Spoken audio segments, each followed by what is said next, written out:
Bonjour, nous allons voyager au pays de la minceur, du surpoids et de l'obésité. Nous allons emprunter un chemin qui mène de la santé à la maladie ou, espérons-le, de la maladie à la santé. Comment perdre du poids? C'est un long combat qui est fait de victoires et de défaites, mais la victoire finale, elle dépend de vous. Nous parlerons un peu de physiologie, un peu d'environnement et surtout un peu d'espoir. Ai-je un poids normal? La réponse est extrêmement simple. Elle se trouve dans les tables des données des épidémiologistes et des assureurs. On va déterminer votre poids idéal et on sait maintenant exactement à partir de quel moment notre organisme souffre.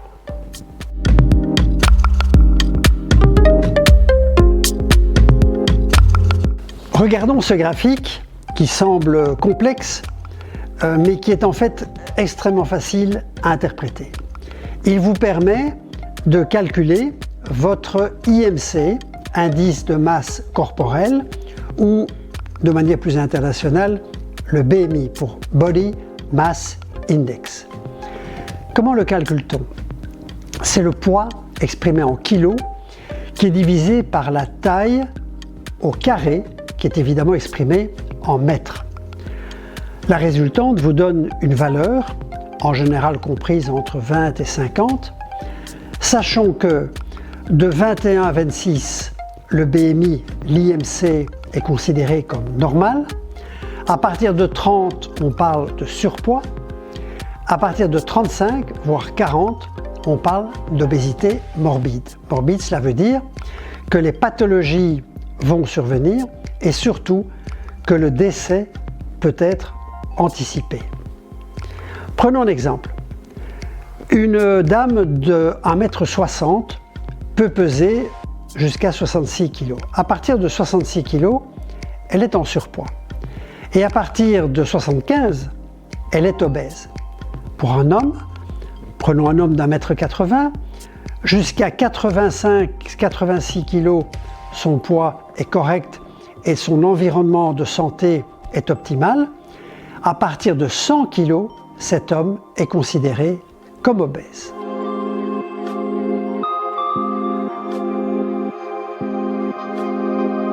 Le surpoids est généralement dû à une accumulation de masse graisseuse. Mais attention, une masse musculo-squelettique importante, comme chez les bodybuilders, ou une rétention d'eau par exemple, influence la pesée. C'est la raison pour laquelle les nutritionnistes et les médecins mesurent les différentes composantes du corps par impédance-métrie. On utilise une machine comme celle-ci ou une balance qui permet de mesurer les différentes composantes du corps humain. Par ailleurs, on sait que l'obésité abdominale dite gynécoïde est la plus dangereuse, la plus létale. Comment savoir si vous êtes atteint d'obésité abdominale de type gynécoïde ou d'obésité androïde? On mesure le périmètre abdominal à l'ombilic. Il ne peut excéder 85 cm chez la femme et 100 cm chez l'homme. Au-delà de ces valeurs, vous risquez de voir cette obésité impacter votre santé.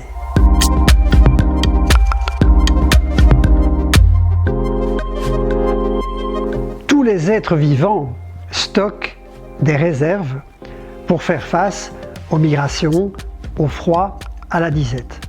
Ce processus biologique, qui est très bien connu chez les oiseaux migrateurs, concerne l'ensemble des oiseaux, des mammifères, et nous concerne bien entendu. La question qui en résulte est donc: pourquoi devenons-nous, nous et restons-nous en surpoids? Pourquoi nous? Pourquoi maintenant? C'est la question à laquelle nous allons tenter de répondre. Si vous êtes en surpoids ou obèse, vous n'êtes pas coupable. Alors, les railleries sur le lieu professionnel, les moqueries à l'école, à la plage, les remarques plus ou moins désobligeantes de votre entourage n'ont plus leur place. L'obésité, c'est une pandémie mondiale qui touche les 5 continents.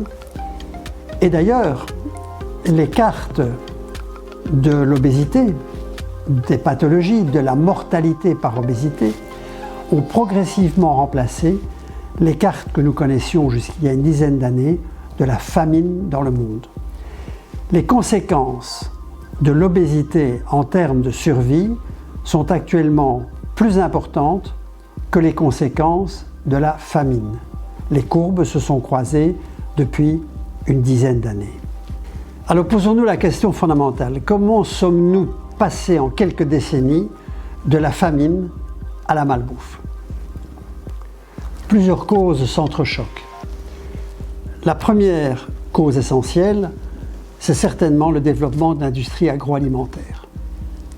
L'élevage intensif, la génétique, l'utilisation de produits qui favorisent la croissance, aussi bien des plantes que des animaux, la présentation par la distribution de quantités très importantes qui dépassent en réalité les besoins familiaux ou les besoins individuels, tous ces éléments concourent à aggraver la prise d'excès alimentaires quotidiens.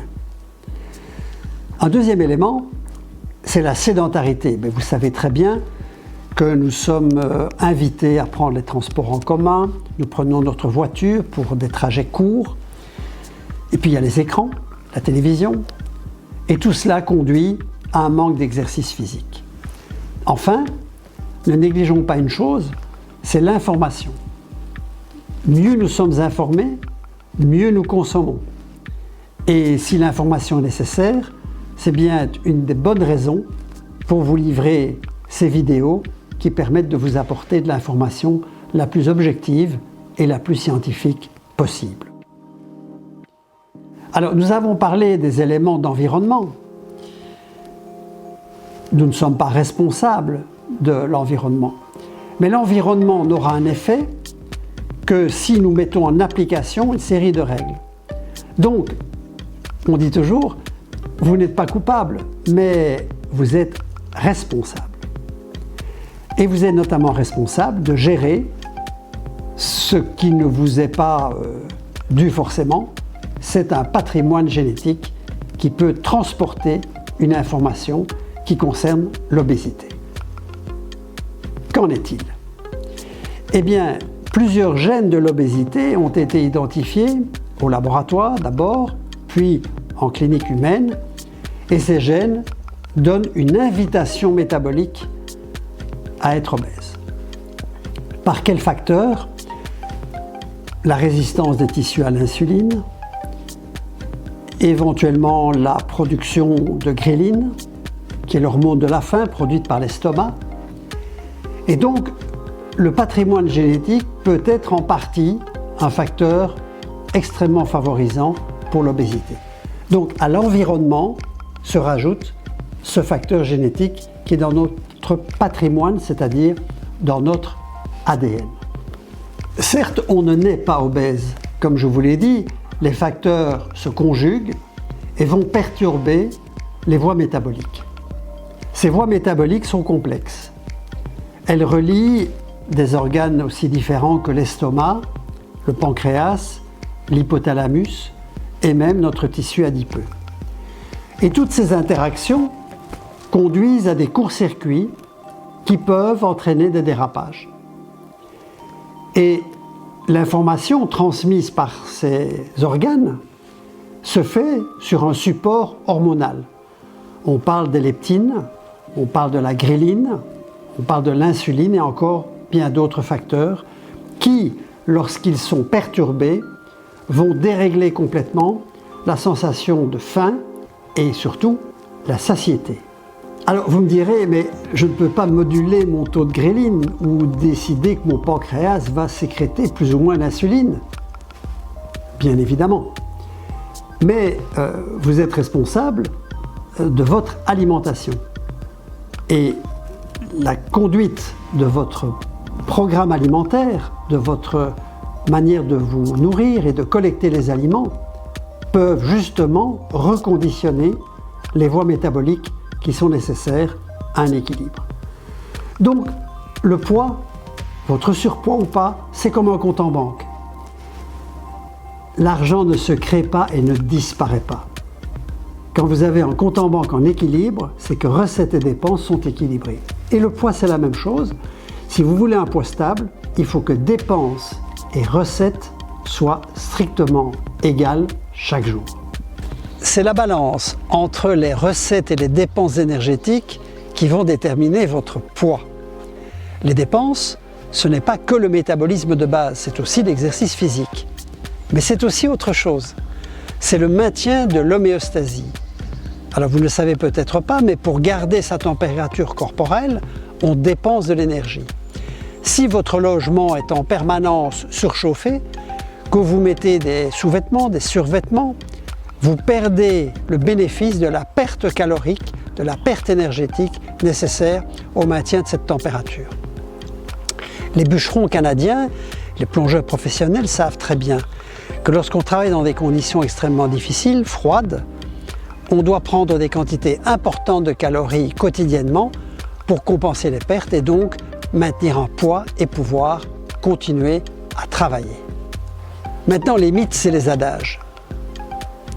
Lorsque j'étais enfant, ma grand-mère me disait souvent « il est temps d'aller se coucher ». Je demandais un gâteau avant le sommeil et elle me répondait assez péremptoirement « qui dort dîne ». C'est un vieil adage un peu simpliste, mais il est plein de vérité. D'abord, il discrimine la journée de la nuit. On ne mange pas la nuit. Pourquoi ? Parce que la chronobiologie nous apprend que la nuit, les fonctions physiologiques de la digestion sont ralenties. Les mouvements intestinaux, le péristaltisme, les sécrétions digestives sont extrêmement ralentis et donc il est tout à fait inapproprié de s'alimenter juste avant ou pendant la nuit. D'ailleurs, les derniers travaux sur le sommeil ont l'air de démontrer que les troubles du sommeil pourraient être le vecteur de la transmission des problèmes nutritionnels et non l'inverse. D'ailleurs, lorsque mes patients sont confrontés à un changement horaire, un travail de nuit, un travail à pause, bien souvent, les troubles nutritionnels suivent les troubles du sommeil. Donc, c'est important de savoir qu'il faut gérer autant son sommeil que sa nutrition. Alors, ce n'est pas en regardant une crêpe Suzette ou des profiteroles au chocolat qu'on prend du poids. C'est bien en les mangeant. Bien souvent, en consultation, les conjoints qui accompagnent les patients, les patientes, m'interrogent. Mais, docteur, je ne comprends pas. Depuis 2 ans, mon épouse est obèse et commence une hypertension et un diabète. Nous partageons depuis 25 ans la même table, les mêmes repas. Moi, je suis resté mince et mon épouse est devenue obèse. Est-ce possible au sein d'un même couple? Eh bien, la réponse est oui. Et nous allons vous expliquer pourquoi. Je prends l'exemple de Sarah. Sarah a 45 ans, elle a eu 2 enfants il y a 12-13 ans et elle a pris 25 kilos. Son mari est resté mince, il en pèse 70. Que s'est-il passé? Le tissu adipeux est constitué d'adipocytes qui contiennent 90% de lipides. Les adipocytes sont entourés d'une trame conjonctive qui, elle, contient de l'eau, à peu près 50% d'eau dans les espaces extracellulaires. De plus, l'obésité modifie le profil hormonal qui va modifier également la rétention hydrique pour favoriser un peu l'accumulation d'eau dans les tissus. Et la masse sanguine est augmentée chez l'obèse et donc la masse sanguine, bien entendu, c'est également de l'eau. On a parlé d'eau, c'est-à-dire que notre Sarah n'a pas pris 25 kg de graisse. Sur les 25 kg de prise de poids, elle a à peu près pris 15 kg de masse lipidique. Alors la deuxième notion à connaître, c'est que 1 g de graisse vaut 9 kcal. comme 1 g de sucre en vaut 4.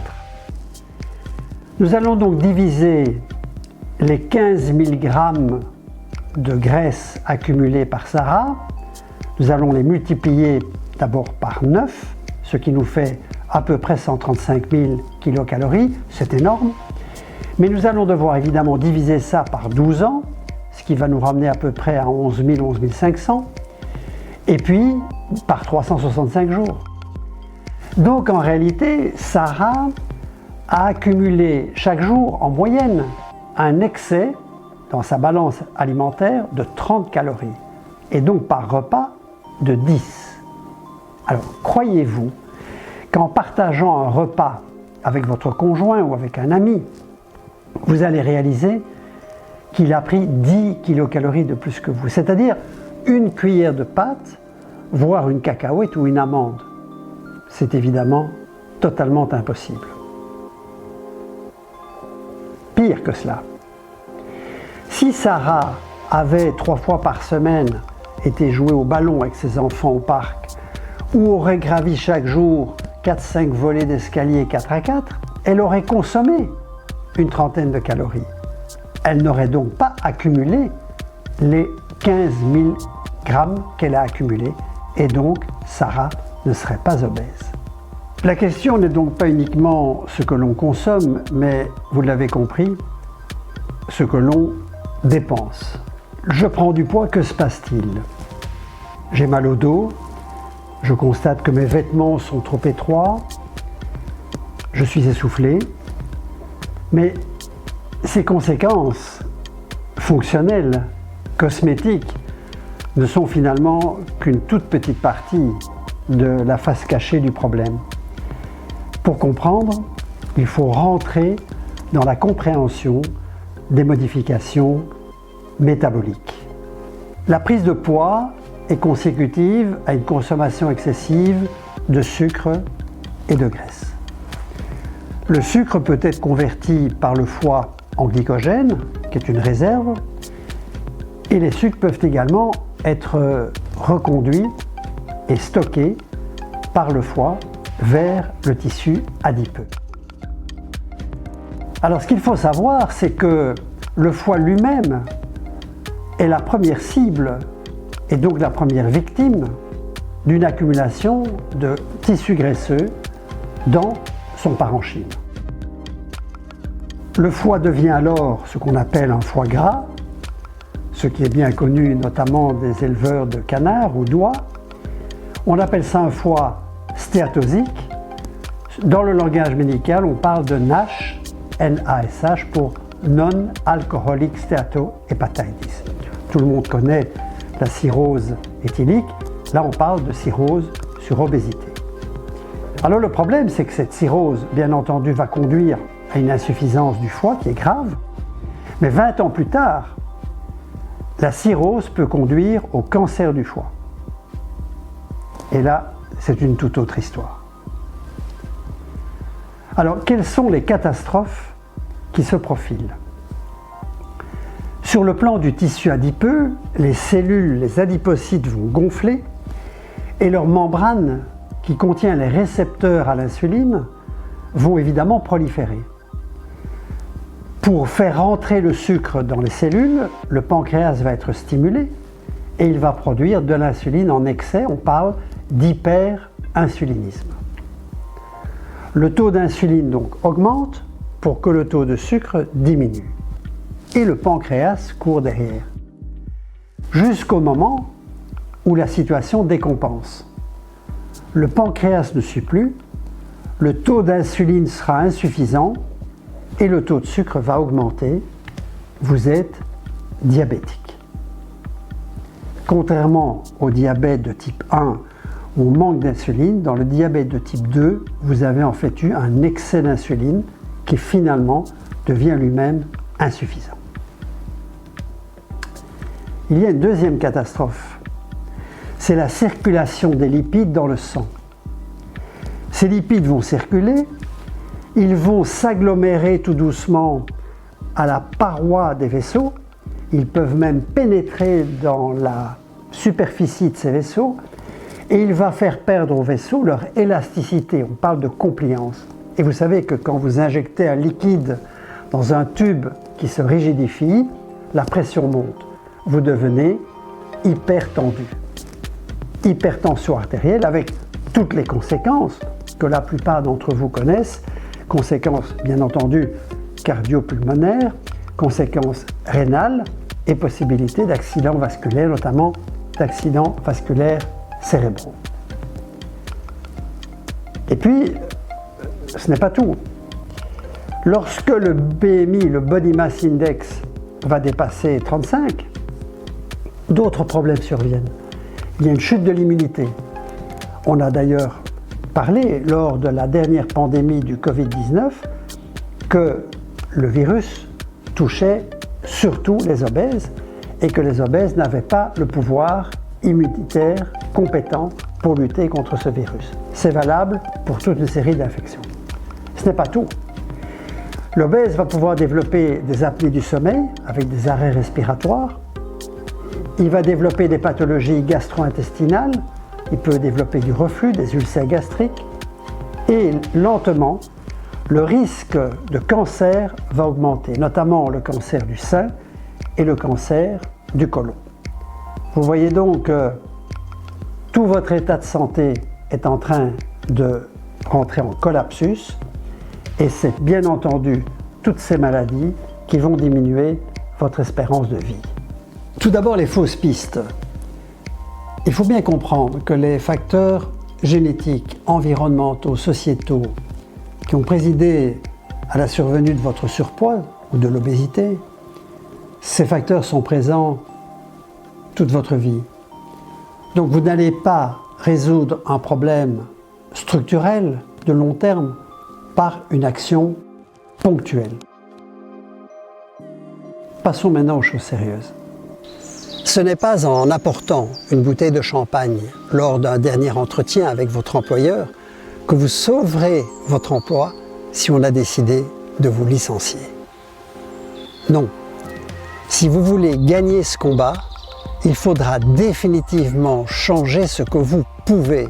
Par exemple, votre addiction au sucre. Et cela, définitivement, bien sûr. Et vous devrez surtout accepter l'inéluctable. Vous avez hérité de la culotte de cheval de votre grand-mère. Cela dit, cela ne veut pas dire qu'un coup de pouce n'est pas nécessaire. Mais à terme, le traitement doit déboucher sur un long processus consolidé. Raison pour laquelle les régimes conventionnels privatifs ont fait long feu.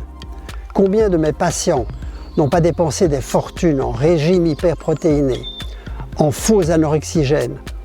Ne parlons pas des hormones thyroïdiennes, par ailleurs interdites. Souvenez-vous du scandale des plantes chinoises qui a tué des milliers de femmes. Et ne parlons même pas des ballons intragastriques.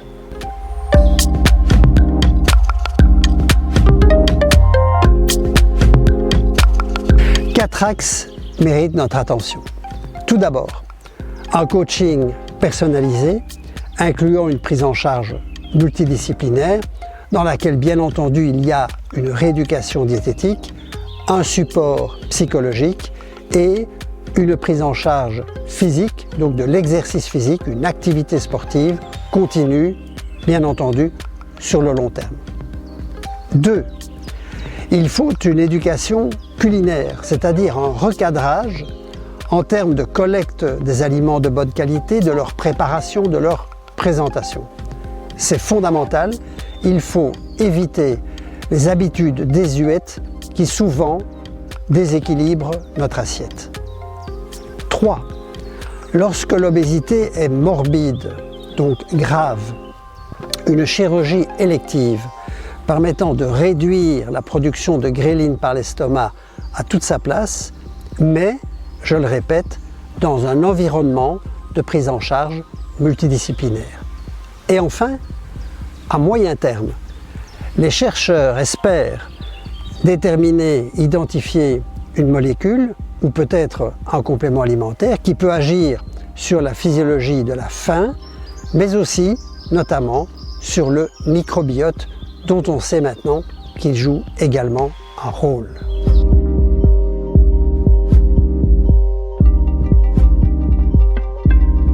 Une chose est certaine, vous vivrez mieux et surtout plus longtemps.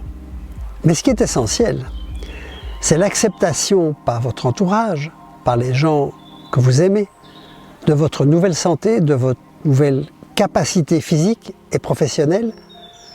Cette acceptation est sans doute l'enjeu essentiel. Et c'est la recette du bonheur qui accompagne en général cette nouvelle vie.